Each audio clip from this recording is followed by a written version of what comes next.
The autumn of 1886 had been cruel to the Wyoming Territory, with early frosts killing crops and a harsh drought, leaving even the most prosperous ranches struggling to feed their livestock. But for Jackson Jack Thornfield, the weather was the least of his troubles as he faced another sleepless night in the ranch house that had become a tomb of memories since his wife's death 6 months earlier. Jack had built the Thornfield Ranch from nothing, turning a patch of worthless scrubland into one of the most successful cattle operations in the territory. At 32, he was respected throughout Wyoming as a fair dealer and an honest man, someone whose handshake was worth more than most people's written contracts. But all his success meant nothing when consumption took his beloved wife Catherine, leaving him alone with their 4-year-old son Tommy and a ranch that suddenly felt too big and too empty. Tommy had stopped speaking after his mother's funeral, retreating into a world of silent grief that broke Jack's heart more thoroughly than any physical injury ever could.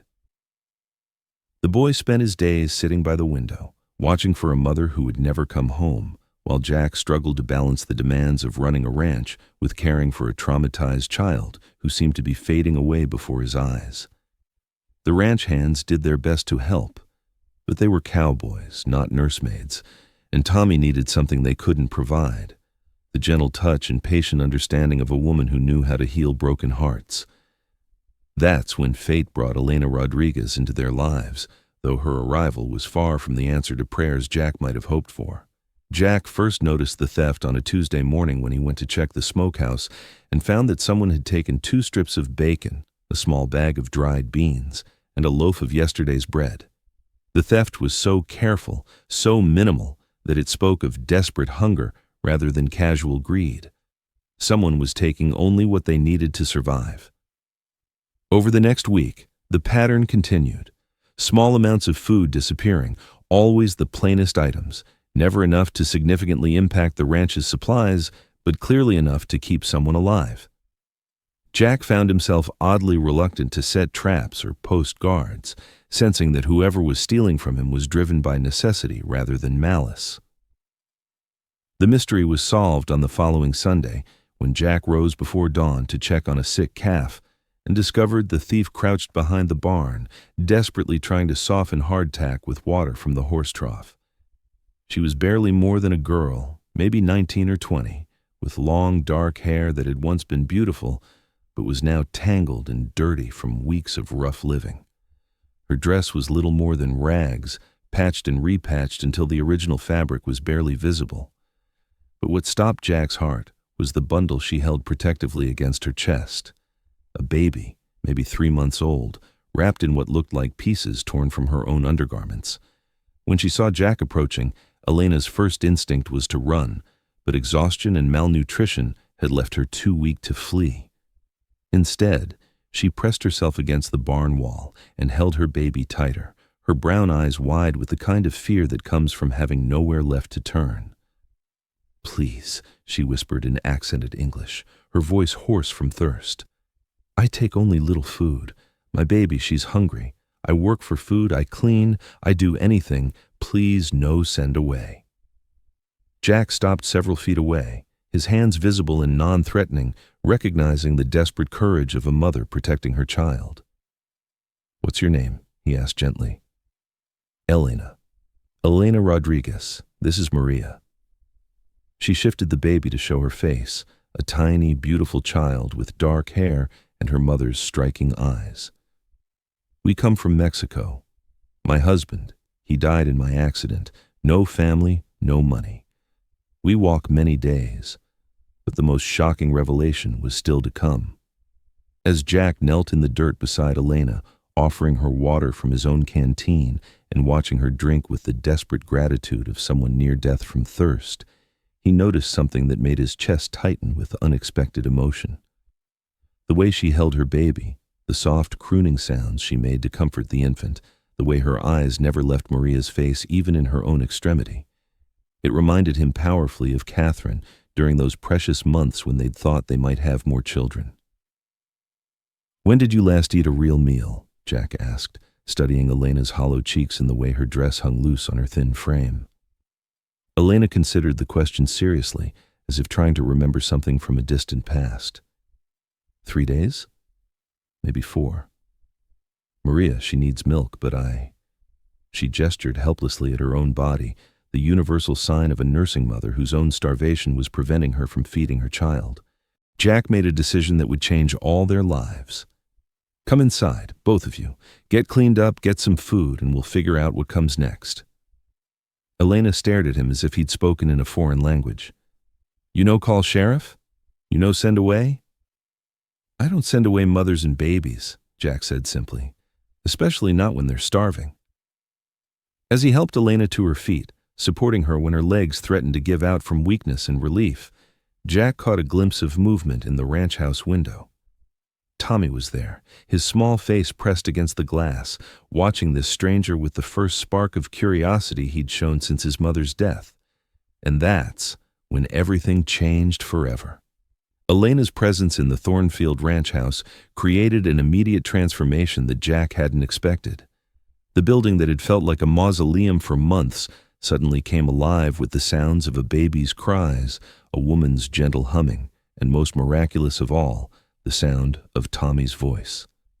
The breakthrough came on Elena's 3rd day at the ranch when she was sitting in the kitchen feeding Maria while Jack worked at his desk nearby. Tommy had been hovering in the doorway, too shy to come closer but clearly fascinated by the baby, when Maria began to fuss and cry despite Elena's best efforts to soothe her. She is tired, Elena murmured, rocking the infant and trying different positions to help her settle. Sometimes babies, they need to hear singing to sleep. That's when Tommy stepped forward and, in a voice rusty from disuse, spoke his first words in 6 months. Mama used to sing to me. Elena looked up at the boy with gentle understanding, seeing past his withdrawal to the grief-stricken child beneath. What song did your mama sing? Tommy hesitated, then began to hum a soft lullaby that Catherine had sung every night before bed. Elena listened carefully, then joined in with her own voice, creating a harmony that seemed to fill the empty spaces in the house with warmth and comfort. Maria settled immediately, her tiny fist curling around Elena's finger as she drifted off to sleep. But more importantly, Tommy began to cry, not the silent tears he'd shed at his mother's funeral, but healing sobs that seemed to release months of pent-up grief. Elena opened her arms without hesitation, and Tommy ran to her, burying his face against her shoulder while she held him and rocked both children together, murmuring soft words of comfort in Spanish and English. Jack watched from the doorway, his own eyes blurring with tears he hadn't allowed himself to shed, seeing his son finally begin to heal in the arms of a woman who understood that love wasn't limited by blood or language or circumstance. But you haven't seen the biggest surprise yet. Over the following weeks, as Elena grew stronger and began to take on more responsibilities around the ranch, Jack discovered that his midnight rescue had brought him far more than just help with Tommy. Elena possessed skills and knowledge that proved invaluable to the running of the ranch in ways he never could have anticipated. She was an experienced cook who could transform simple ingredients into meals that drew compliments from even his most taciturn ranch hands. Her knowledge of herbal medicine, learned from her grandmother in Mexico, proved invaluable when treating sick cattle and horses. Most surprisingly, she had an intuitive understanding of animal behavior that allowed her to calm even the most fractious livestock with patience and gentle persistence. "Where did you learn to handle horses like that?" Jack asked one afternoon, watching Elena successfully treat a mare that had been refusing to let anyone near an infected hoof. "My father, he raised horses in Sonora," Elena replied, her English improving daily through constant practice. "He teach me that animals, they feel your heart. If you are afraid or angry, they know. If you are calm and kind, they trust." Jack nodded, thinking of how the same principle seemed to apply to his son, who had begun following Elena around the ranch like a devoted puppy, chattering constantly and helping with her chores in ways he'd never shown interest in ranch work before. But it was Elena's effect on the entire atmosphere of the ranch that impressed Jack most. The other hands, initially suspicious of the Mexican woman and her baby, gradually came to appreciate her cooking, her medical skills, and her unfailing kindness. She mended their clothes, tended their injuries, and listened to their problems with the patient attention of someone who understood what it meant to be far from home and family. Most importantly, she brought laughter back to the Thornfield Ranch. Maria's delighted giggles when Tommy made faces at her, Elena's own musical laughter when the baby did something particularly amusing, and gradually, Tommy's own giggles returning as he rediscovered the joy of being a child. Wait, don't miss this crucial detail. The confrontation that would test everything they'd built together came on a cold November morning when Sheriff Bill Henderson rode up to the ranch house with news that made Jack's blood run cold. "Jack, I need to talk to you about the Mexican woman you've got working here," Henderson said, his face grim with reluctant duty. "Got word from down in Colorado Territory that there's a man looking for her. Says she stole money from him and kidnapped his baby." Jack felt his world shift dangerously. "What man? What's his story?" "Name's Carlos Mendoza. Says Elena Rodriguez was his wife's sister, lived with them after her husband died. Claims she stole $200 and ran off with his newborn daughter when his wife died in childbirth." The accusations hit Jack like physical blows, but what disturbed him most was the way Elena went pale when she heard Mendoza's name, her arms instinctively tightening around Maria as if to protect the baby from an unseen threat. "Elena," Jack said quietly, "is there something you need to tell me?" Elena looked from Jack to the sheriff, then down at Maria sleeping peacefully in her arms. When she spoke, her voice was steady despite the tears in her eyes. "Carlos Mendoza was married to my sister Rosa. When she died giving birth to Maria, Carlos, he say the baby is unlucky, that she kill her mother. He want to sell her to people who take babies to work in factories. I take money he owe Rosa for her sewing work, and I take Maria to save her life." The truth hung in the air like smoke from a dying fire. Elena had indeed taken money and a baby, but not in the way Mendoza claimed. She was an aunt protecting her niece from a man who would have sold the child into a life of certain misery. Sheriff Henderson looked uncomfortable with the situation. "Jack, legal or not, I got to take her back to face charges. It's the law." That's when Jack stepped forward, placing himself between Elena and the sheriff. "Bill, what if I told you I was planning to marry Elena? Would that change things?" The words surprised everyone, including Jack himself, but as soon as he spoke them, he realized they carried the weight of absolute truth. What you're seeing now is nothing compared to what happens next. Elena stared at Jack in shock, her brown eyes wide with disbelief. "Jack, you have to—" "I'm not saying it to protect you from the law," Jack interrupted gently. "I'm saying it because it's true. These past months, watching you with Tommy, seeing how you've brought life back to this ranch, how you've made us feel like a family again. I love you, Elena. I love Maria. I want to marry you because I can't imagine our lives without you." Sheriff Henderson scratched his head, clearly uncomfortable with the legal implications. "Well, if she's going to be a citizen by marriage, and if the baby's going to be legally adopted, that does complicate things considerably."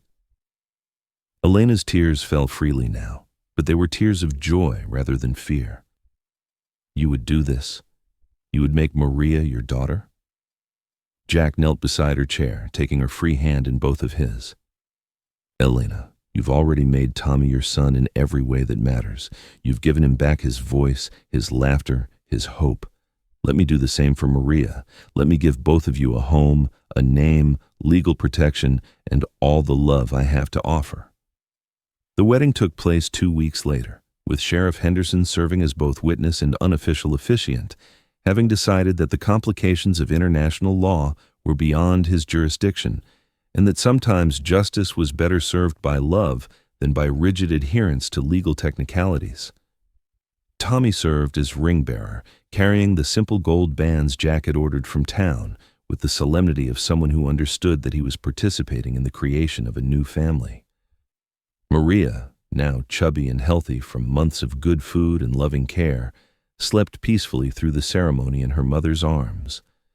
The vows Jack and Elena exchanged were simple but profound, promising not just to love each other, but to create a home where children could grow up safe and cherished, where different languages and cultures could blend into something stronger than either alone. When Jack officially adopted Maria, giving her his name and all the legal protections that came with it, there wasn't a dry eye among the assembled ranch hands who had watched this family form through love rather than birth.